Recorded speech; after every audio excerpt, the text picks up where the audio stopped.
नमस्कार, मी Aparna eyes kitchen मध्ये तुम्हा सर्वांचं मनपूर्वक स्वागत। आज आपण बनवतोय डबा। मी तुमच्या बरोबर डबा शेअर करणार आहे। अहोंसाठी डबा बनवतेय। चल जाऊया किचन मध्ये। अहोंच्या डब्यासाठी मी आज पानकोबीची भाजी बनवणार आहे। एका कढईमध्ये 2 ते 3 चमचे तेल घेतले। त्यामध्ये 1 चमचा मोहरी घातली आहे। मोहरी तडतडली की लगेचच आपल्याला जिरे घालायचे आहेत, हिंग घालायचं आहे, कढीपत्ता घालायचा आहे। कढीपत्ता चुरचुरला की लगेच हळद घालायची आहे, तिखट घालायचं आहे, मसाला घालायचा आहे। मी काळा मसाला वापरला आहे, तुमच्याकडे जो असेल तो तुम्ही घालू शकता। पत्ताकोबी मी स्वच्छ धुवून बारीक चिरून घेतली होती, ती पण आपण घातली आहे। आता घालूयात मीठ, चवीपुरतं मीठ घातलं आहे। ड्राय मसाले आणि भाजी छान मिक्स करून घ्यायची आहे। या पद्धतीने जराशी कढई छोटी झाली आहे, त्यामुळे मी काळजीपूर्वक भाजी हलवून घेते आहे।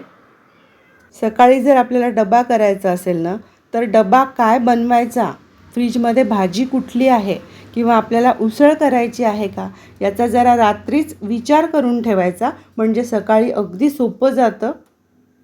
भाजी करता करताच इकडे चहासाठी आधण पण ठेवलं आहे। त्यामध्ये आलं किसून घातलं आहे। थोडंसं आल्याचं पाणी मी बाजूला काढून घेणार आहे, कारण ना आईंना आल्याचं पाणी हवं असतं सकाळी। हे बघा, भाजी व्यवस्थित हलवून झाली आहे माझी। आता ना भाजी शिजण्यासाठी अगदी 2 ते 3 चमचे आपल्याला पाणी घालायचं आहे। पानकोबीची पिवळी भाजी आपण अनेकदा खातो, त्यामध्ये आपण हिरवी मिरची, कोथिंबीर आणि कढीपत्ता ह्याचा वापर करतो।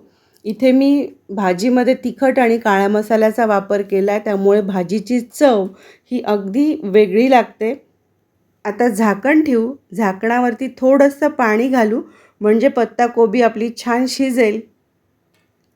वाव, झाकण काढलं आहे, पानकोबीची भाजी आपली तयार झाली आहे। रंग बघा किती सुरेख आला आहे आणि वाफही व्यवस्थित आली आहे।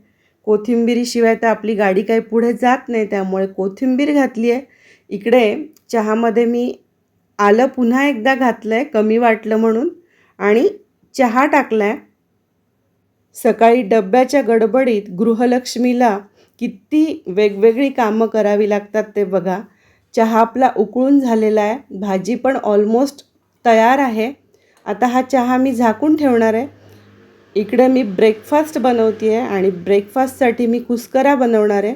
तेल टाकलं आहे, मोहरी टाकली आहे, कांदा बारीक चिरून घेतला आहे, हिरवी मिरची चिरून घेतली आहे, शेंगदाणे फोडणीत घातलेत। चला आता घालूया कांदा। कांदा व्यवस्थित परतवून घ्यायचा आहे। गुलाबीसर सोनेरी रंग आला की आपल्याला याच्यात पोळीचा कुस्करा घालायचा। कुस्कराचा सेपरेट व्हिडिओ आपल्या चॅनलवरती आहे, तोही तुम्ही बघू शकता। हे बघा, कांद्याचा रंग बदलला आहे।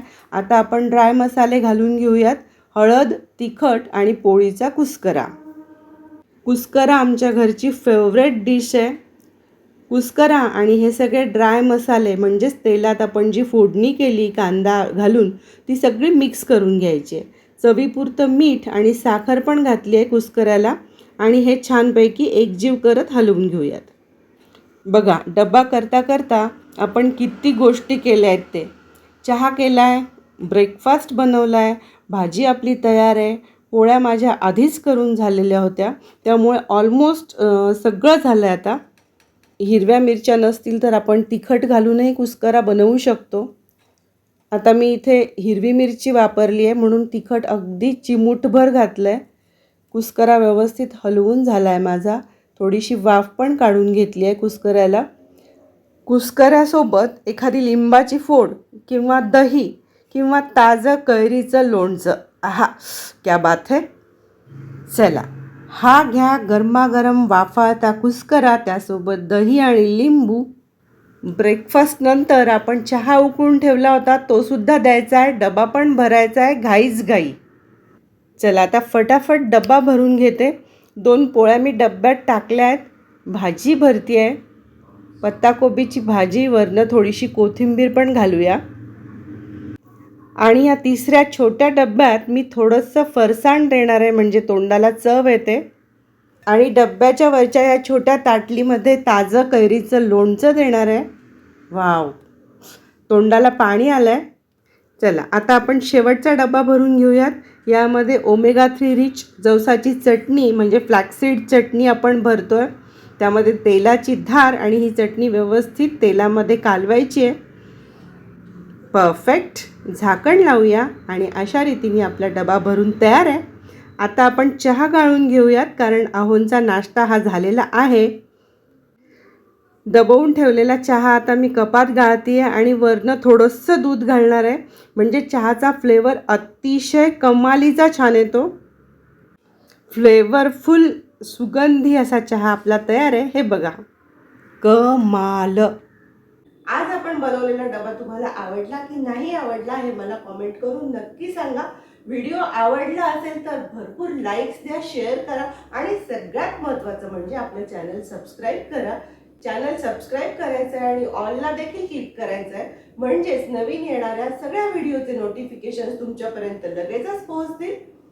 पुन्हा भेटूया अशाच एका नवीन रेसिपीसह. तोपर्यंत मस्त खा, स्वस्थ राहा आणि पाहत राहा आईचे किचन. Bye bye.